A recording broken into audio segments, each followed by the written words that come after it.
Bienvenue dans ces magazines et des activités hebdomadaires du ministre des Sports et Loisirs, François-Claude Kabulo-Mwana Kabulo. La semaine du ministre des Sports a été ponctuée par 3 activités importantes, dont la polémique autour de l'organisation du Festival africain des arts martiaux FADAM, la confirmation du tournoi Fatih Cup et la réunion des ministres africains de la jeunesse, de la culture et des sports organisée par la Commission de l'Union africaine à Addis Abeba, sans oublier la course cycliste Grand Prix Frankie Ombazi.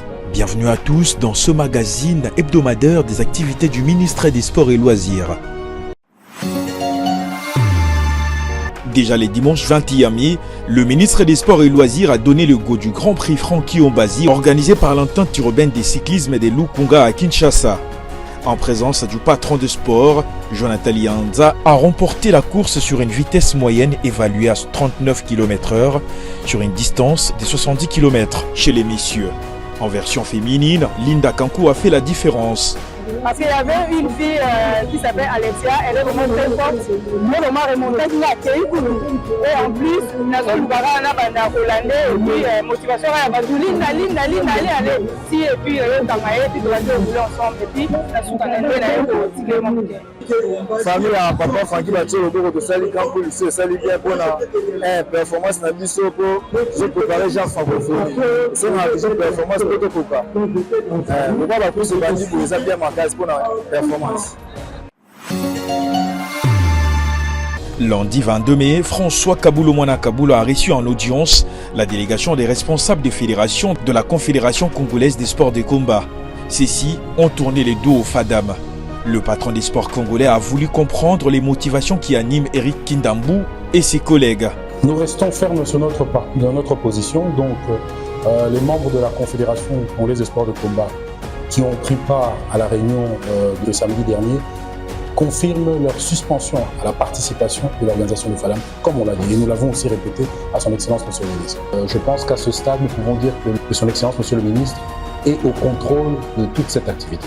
Son Excellence Monsieur le Ministre aussi attend des éclaircissements clairs parce qu'il sait que d'avant tout c'est la fête pour les sportifs des sports de combat. Il attend les preuves que l'organisateur lui a promis d'apporter et qui pourront nous revenir encore autour d'une table pour vous donner plus d'éléments. Le mardi 23 mai, le ministre des Sports et Loisirs s'est entretenu avec les responsables de l'Union des fédérations de football d'Afrique centrale, UNIFAC, sur l'organisation de la première édition de Fatih Cup, balayant du revers de la main les vaines polémiques qui ont émaillé l'annonce de ce tournoi. Jean-Guy Mayolas a salué cette initiative qui tient à promouvoir la pratique du football d'âge dans la sous-région. Comme généralement ces compétitions en catégorie sont organisées par la zone, donc l'UNIFAC, nous sommes en train de voir avec le gouvernement de la RDC et la fédération de la RDC l'organisation technique de cette compétition. Je crois que les aspects techniques seront vus entre les réunions que nous aurons entre la fédération de la RDC et l'UNIFAC. Pour la dénomination, il n'y a pas de problème. La sous-région, d'abord, on en félicite ce genre d'initiative. Donc il n'y a pas de souci pour ça. François-Claude Kabulo-Mwana Kabulo s'est envolé pour Addis Abeba mercredi 24 mai, où il a participé à la réunion des ministres africains de la jeunesse, de la culture et des sports organisée par la Commission de l'Union africaine sous les thèmes « L'Union africaine a 60 ans ». Là, le patron des sports en République démocratique du Congo a permis au pays de retrouver sa place sur la table de discussion. Par la même occasion, François-Claude Kabulo-Mwana Kabulo a été élu vendredi au poste de 2e vice-président du comité technique spécialisé sur la jeunesse, la culture et les sports.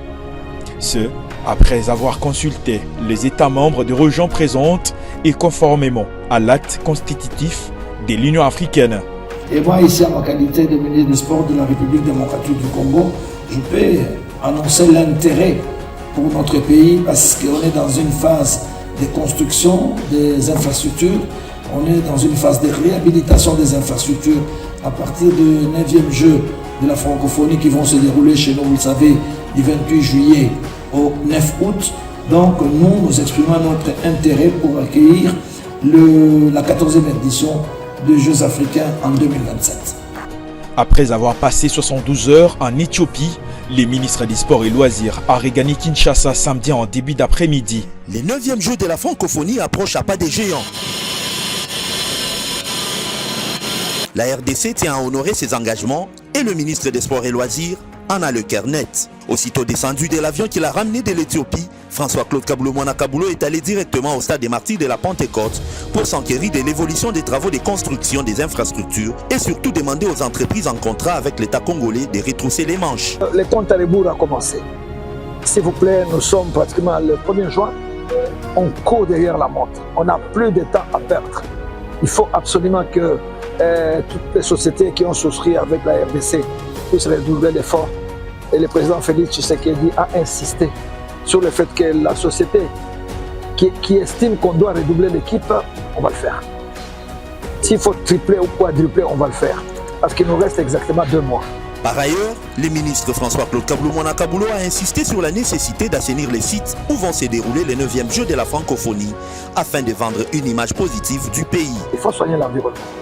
Tous ces visiteurs-là qui vont venir, ils sont nombreux. On doit commencer petit à petit à nettoyer les stades. La propriété va revenir pour que les jours J, tout soit prêt. La ronde des chantiers effectuée par le ministre des Sports a commencé avec les 2 gymnases où l'on s'apprête à poser les sièges pour aboutir au collecteur d'eau construit par l'entreprise New Sotem en passant par le terrain annexe et le stadium de basket déjà réhabilité. Depuis son arrivée à la tête du ministère des Sports et Loisirs, François-Claude Kaboulou Mwana Kaboulou travaille sans répit pour redresser la barre dans son secteur.